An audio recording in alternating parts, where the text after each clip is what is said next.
In today's video, I'm going to be talking about Boston College beating Florida State in an embarrassing fashion. Before we get into the video, make sure you guys like, comment, subscribe. It does help out the channel a ton, and let's get into it.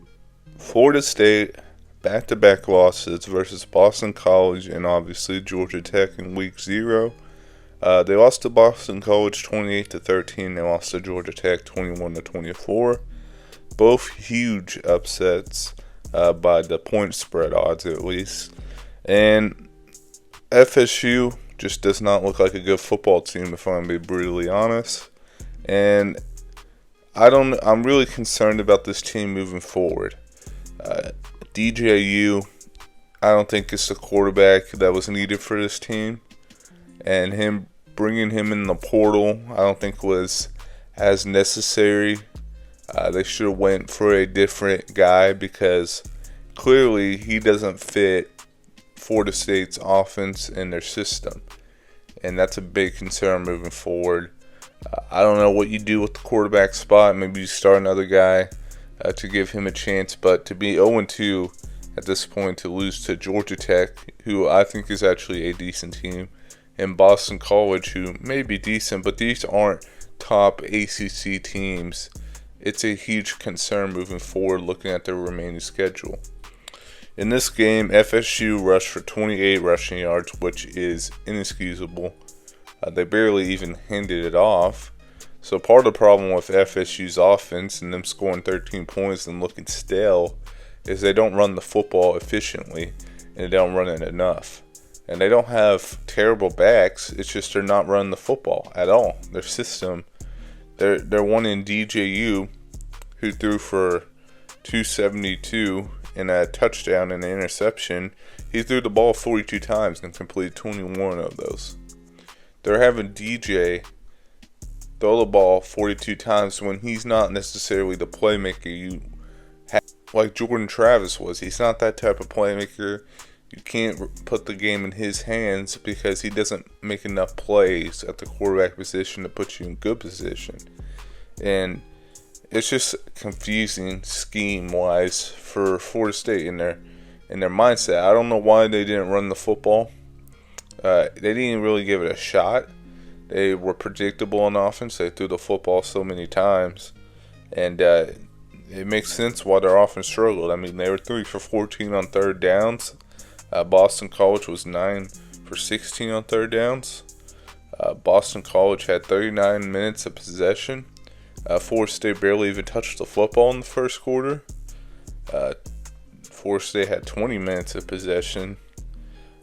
Boston College quarterback, he threw for 10 for 16, 106, and 2 touchdowns. So he didn't have a crazy day in the air, but he made plays they needed to make. But his biggest thing last night was his running ability. He rushed for 14 times for 73 yards. So his legs were a huge bonus to this Boston College offense. And they were just running down that clock the whole game. 40 minutes of possession is quite crazy. And FSU could not get off the field. They could not stop them from getting 5 yards every play. And that's why they lost the game. I mean, all Boston College had to do was go up double digits, and it was over from there. There was no way they were going to come back with the possession that Boston College was having in this game. So, a good strategy, good scheme by Bill O'Brien and Boston College. I got to give them credit. But yeah, FSU, watching this team, I'm sure as FSU fans would probably agree, it's not fun. Florida football, especially because they had penalties and that they had some plays where they were just way behind the sticks. It's just like it didn't look good. This team doesn't look good. This defense they were one of the best defenses last year, and you're not getting that. And maybe Florida State, we underestimated how much talent they lost, and we're trying to replace that talent in the portal like it's something easy. I always say the transfer portal is good, but when you're trying to overhaul rosters every year, it's going to be hard to be consistently good because sometimes it takes some time to build it up. So I don't know what Florida State's going to look like in the future. Maybe they get together and look like a better football team. But this offense is not good.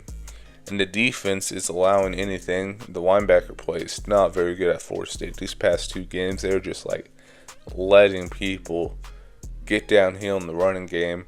And Boston College had 263 rushing yards. So, and Georgia Tech ran the ball very well versus them as well. So, it's a big concern, this defense, that they are just able to get marched on down the field.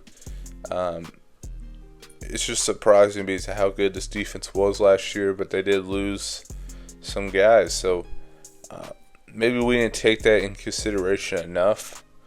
I mean, we had them preseason top 10. Everyone kind of had it.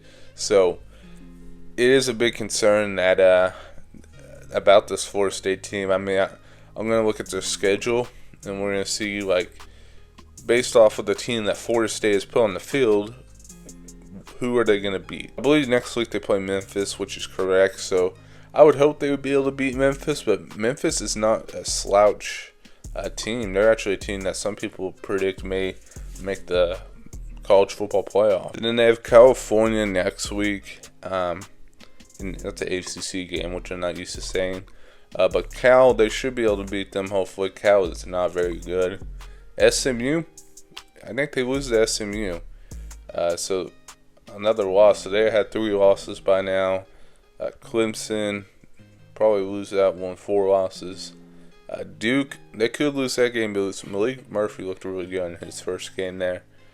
So they could lose that game. So that could be potentially a 5th loss. And Miami, probably another loss. North Carolina may beat them. I don't think North Carolina is going to be very good, especially with Max Johnson out. Then they have Notre Dame and then Florida. But that'll do it for me. Make sure you guys like, comment, subscribe. I'll see you guys next video. Peace.